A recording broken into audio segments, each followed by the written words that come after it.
Honorable Principal Madam, Vice Principals, respected teachers and my dear students. Today we will learn with the help of a story, a greedy dog. You know, risk is very important. So we should take risk. High risk, high gain. Higher risk, higher gain. Highest risk, highest gain. Understand? Once upon a time, there was a dog. One day it was very hungry. It went here and there in search of food. At last, it was passing by a butcher's shop. There it got a piece of bone. It took the piece of bone and passing over a bridge over a water stream, it saw its reflection into the water.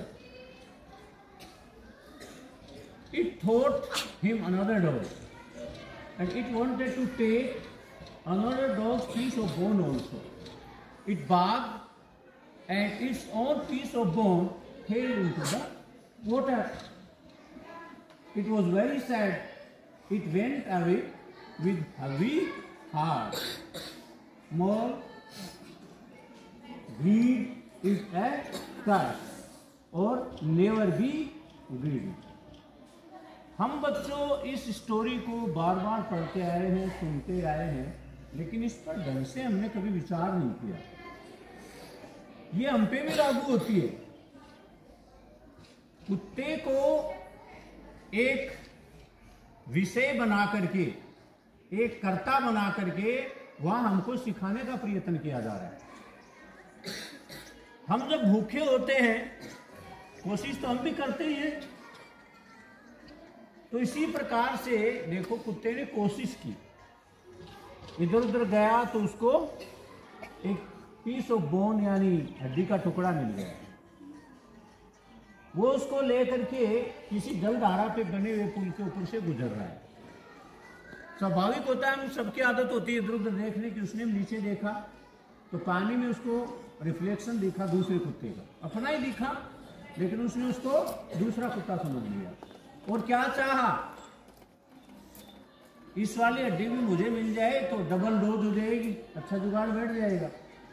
तो वो ये तो भूल गया कि तेरे मुंह में जो हड्डी है वो भूखेगा तो गिरेगी, लिहाजा उसने वो कर दिया, भूख दिया तो खुद वाली भी हड्डी पानी में गिर गई।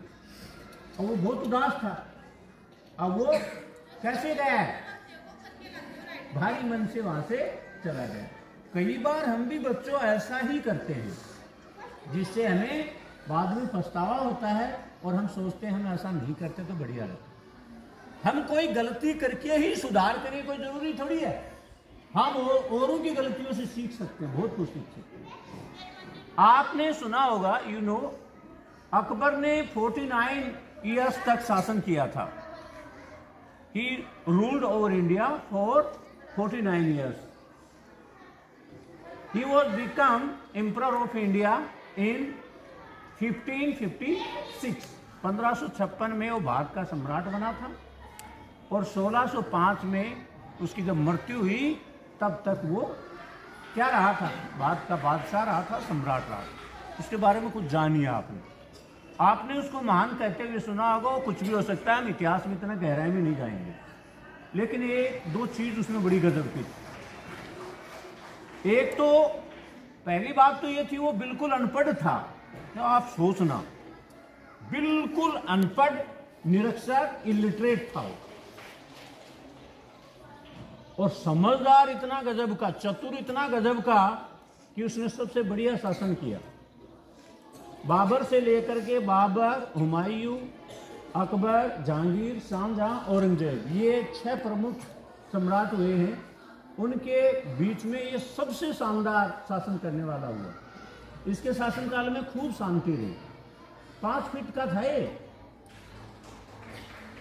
लेकिन इसमें सीखने की प्रबल इच्छा थी। अनपढ़ होते हुए भी बच्चों उसकी लाइब्रेरी बनवा रखी थी उसने, और वहां 2400 किताबें थी लगभग।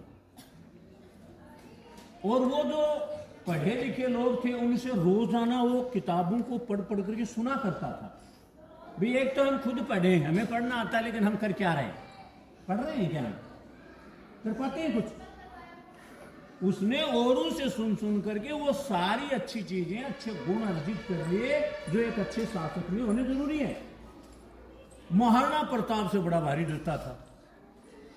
महाराणा प्रताप की हाइट थी 7.5 फीट।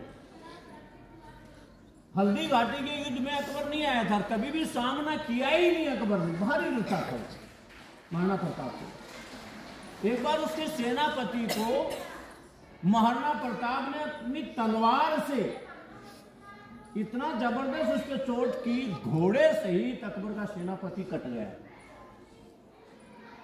इतना गजब का महाराणा प्रताप का वार। 15,000 सैनिक, जिनमें भील थे, कबाइल मान लो भील, पहाड़ी इलाके के लोग, और उधर 70-80 हजार सेना, 80 हजार सेना थी अकबर। लेकिन पहाड़ियों के बीच में उसने स्ट्रेटेजी अपनाई, यहां तुम छुप जाओ, यहां तुम छुप जाओ, और जो ही आते हैं अचानक आक्रमण करो। अकबर कभी जीता नहीं, महाराणा प्रताप कभी हारा नहीं। और 1597 में बच्चों महाराणा प्रताप एक धनुष पर पत्यंचा चढ़ा रहा था। पत्यंचा होती है चमड़े की डोर जिसको बोलते हैं, वो कुछ सख्त, ज्यादा सख्त चढ़ा रहा था, लिहाजा वो वहां से जैसे चिकना बोलते हैं ना, वहां से हट गई वो धनुष पर से, और महाराणा प्रताप के यहाँ के चोट लग गई। महीनों वो चारपाई में रहे और 1597 में वो मृत्यु को प्राप्त हो गए। कहते हैं अकबर रोया था। महाराणा प्रताप की जब मृत्यु हुई थी ना, तो अकबर रोया। हालांकि अकबर उसको दुश्मन मानता था, बहुत सी लड़ाइयां लड़ी, लेकिन एक वीर के सम्मान में उसको भी रोना पड़ गया। इतने महान देशभक्तों की, वीरों की, सपूतों की धरती हमारी है। हमें बढ़िया तरीके से काम करना चाहिए। जो बताया जाता है 5 या 10 मिनट दर्पण पर आप कोशिश करो, आपको वो अर्जित हो जाएगा जो आपने कभी कल्पना नहीं। 10 मिनट रोज लिखिए आप। एक भी नए पैसे का काम नहीं बता रहा हूं, जहां आपका एक पैसा भी खर्च हो जाए ऐसा मैं नहीं बता रहा हूं। पुरानी कॉपी बची हुई है, पुरानी कॉपी में पेज बचे हुए हैं, निकालो, उन पर लिखो रोजाना। और रात को सोते समय आप थिंक इन इंग्लिश। एक दिन आप वर्ड लेवल स्पीकर हो जाओगे, मोटिवेशनल हो जाओगे। लेकिन वही बात है, सब कुछ या योगा करने से होगा।